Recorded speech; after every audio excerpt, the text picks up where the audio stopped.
It's your boy, Goomcake, driving around because, well, surprise, a review of the Saab. This has been requested quite a few times. Quite a number of people have asked me to review my own Saab after the Stage 3 viggen. I'm looking to trade this. However, that doesn't mean I will be fully away from Saab. I was testing out some new gear for the cinematics, and it didn't prove to be my most favorite. I'll be working on improving that too. People in front of me are going slow. Let me start off on how I got the car. So I was looking for a new car after I had sold the terrible Celica that you guys might remember. I had about 1,700, 1,800 with me, and I wanted to go get a Saab. Now around here in New England, Saabs are plentiful and relatively cheap. I'm sorry guys for the cop radar. As I said, I had $1,600 to $1,800 at the time. At that point to go get a car, and I knew Saabs were relatively quick due to Dakota's Saab, and I knew that they were pretty damn cheap for how fast and reliable you got. Found this in Manchester. It needed brakes badly, and the dog legs were completely rotted out. And you guys have seen my videos on the repairs to them, and that was like the beginning of it. That wasn't nearly what the Saab was going to turn out to be. Once we finally got it fixed and I got it inspected, it was a little while until the summer happened because I wasn't getting much work in during the school year. Once summer rolled around, I finally was able to start modifying this vehicle. The downpipe was relatively expensive at about $500, but it was well worth it. Came with absolutely everything I would need, except for new studs for the turbo, which my car definitely needed some new ones. However, it did feel quite a lot slower when I put the downpipe on. Not because of the downpipe, but purely because it's just lack of back pressure due to the rest of my exhaust. Like the next day or two, I got the downpipe on. I went down to Mike D Tuning. He's probably watching this. If you are, Mike, shout out. Mike D Tuning, and I got a stage 2 done on it, which is you need a 3-inch downpipe, and that's about it. And of course, you want to make sure your car is running right first, but you should be doing that if you go into any sort of tuning. Mine was holding up definitely pretty damn well, and the result was amazing. I was blown away. And when it's boost season like winter right now, I can barely hook second. It has to be really flat ground if I want to really catch traction in second. I love it. I shouldn't say that. I love it and I hate it. There's one thing I've always hated about front wheel drive is, don't get me wrong, like front wheel drive is the least amount of distribution that your motor has to like distribute the power to. It's just right to the CVs. So in a matter of putting power down, it's very ideal. However, actually getting it to stick down is really the big iffy there. I love my car. Thomas's Stage 3 viggen was like what really prompted me to really want to get into Saab, and I definitely don't regret this purchase in the slightest.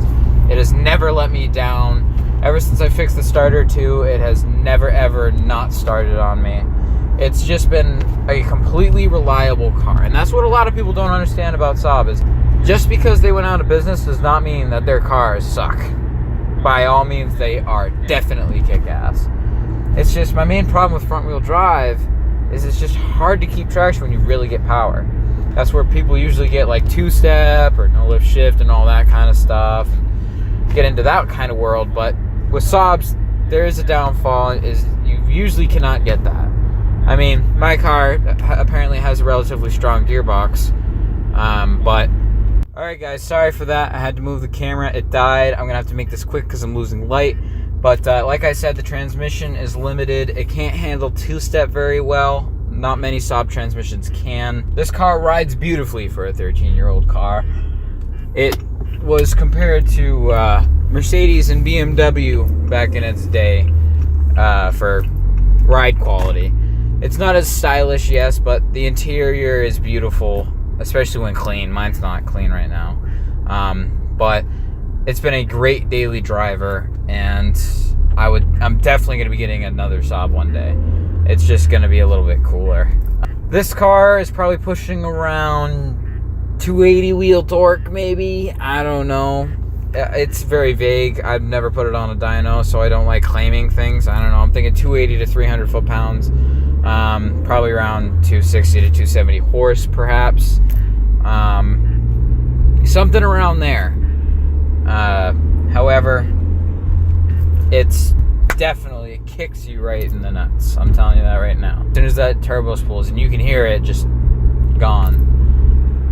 I love it. This car has actually been the biggest contribution to the channel so far.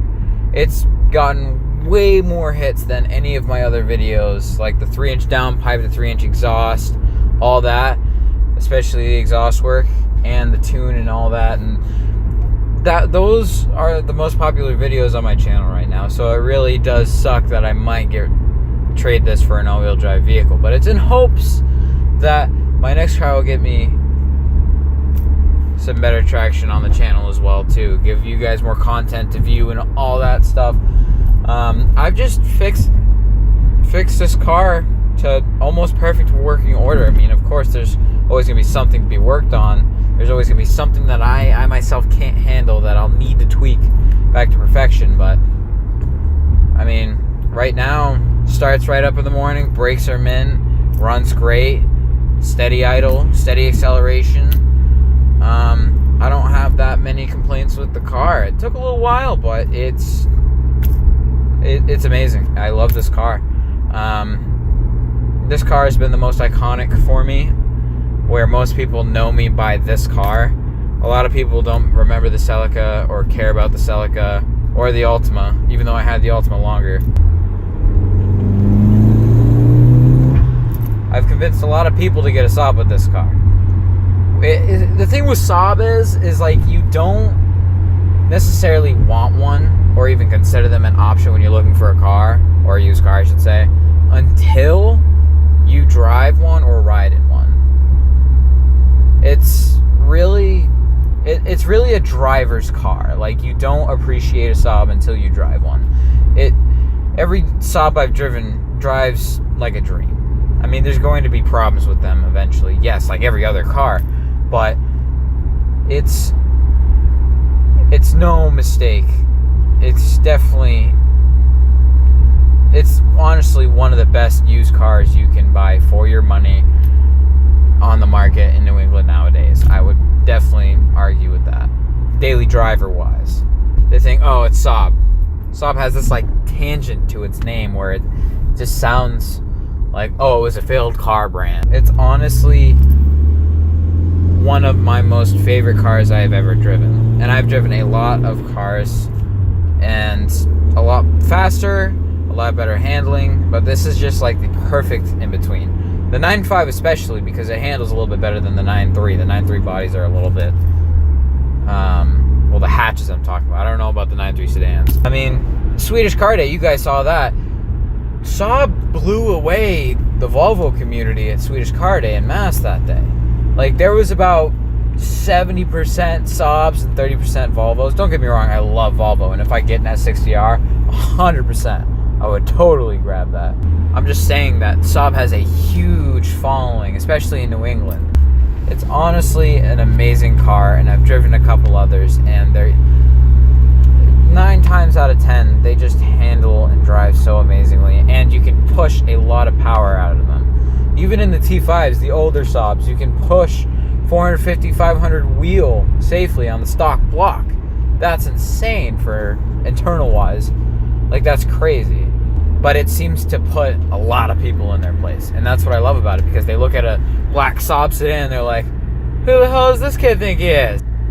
And then all of a sudden, I'm just gone. And I love it. Yeah, people discount this car way, way too much. And that's what makes me love it that much more.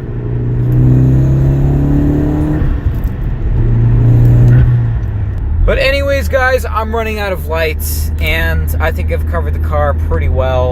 I don't know when I'm going to get this out, and I'm sorry for the technical difficulties earlier, but I know a lot of people were requesting this, and it's going to be really sad to see this car go one day. But this is going to be the car that really started me off in my career of making videos on cars and YouTube.